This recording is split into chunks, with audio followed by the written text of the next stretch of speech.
A lie will always die, and the truth will always live. That's true. Your goal, my goal, was to outlive the lie so people could know the truth. Lies only have seasons. It's the truth that lives forever and ever. But a lie has a season, and the only thing a lie has in it is death.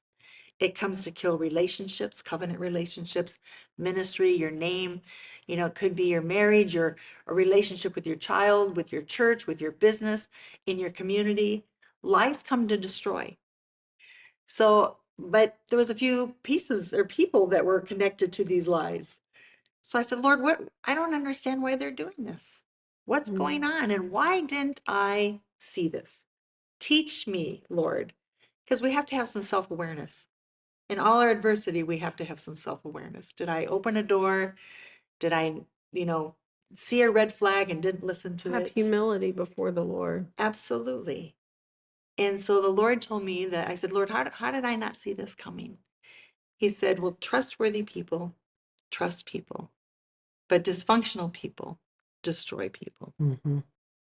And I think as Christians, Kelly, faith, us, in our faith circle, we just want to love everybody, trust everybody, everybody's good.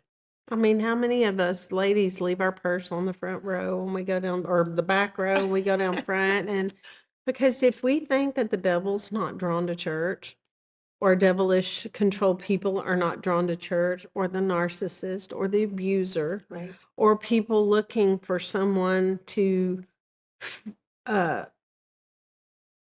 act their sin upon, act the desires of their lust, prey upon. I couldn't think of the right word, to prey upon.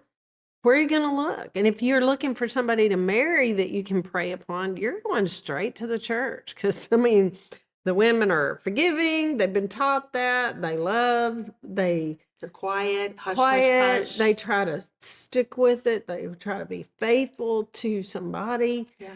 And, first place to be faithful is Jesus, ladies. And let him help you with that decision and those choices, because they are there on purpose. Yeah.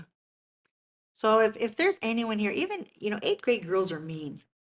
I think it gets younger now. I think it's closer to 5th and 6th grade girls. Sad. It's horrible.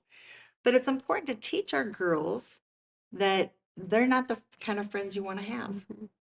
Those girls that are gossip or whatever.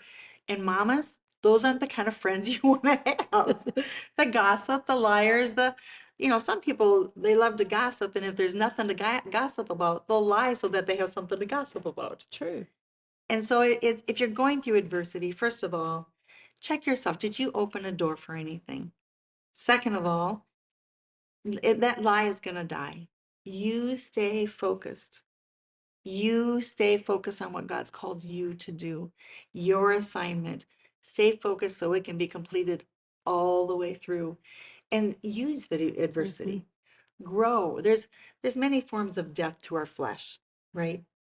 There's many forms in media, relationships, people pleasing.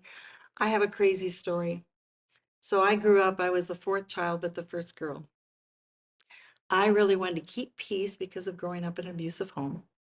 I just wanted to keep peace, just, so much that I didn't even know how to communicate when Tim and I were first married. And so we have a home, a lake home that we built 18 years ago. And while we were building it, the neighbor said he saw some yellow siding coming. My husband loves yellow houses. And that our neighbor came up and says, "Oh, you're not going to make me look at a yellow house all the time, are you?" And I'm like, "What?" And his house was set behind us. He says, "I'm going to have to look at a yellow house?" Kelly, you're going to laugh at me. But it meant so much to me to please him that the front of our house is yellow.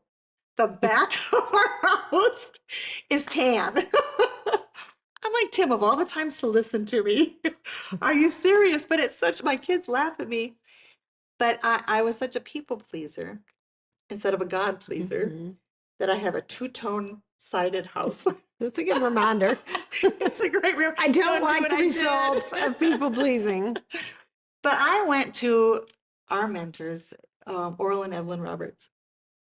And during the worst probably time of my life of just wanting to quit ministry, just didn't feel like I had I was qualified, that I was good enough.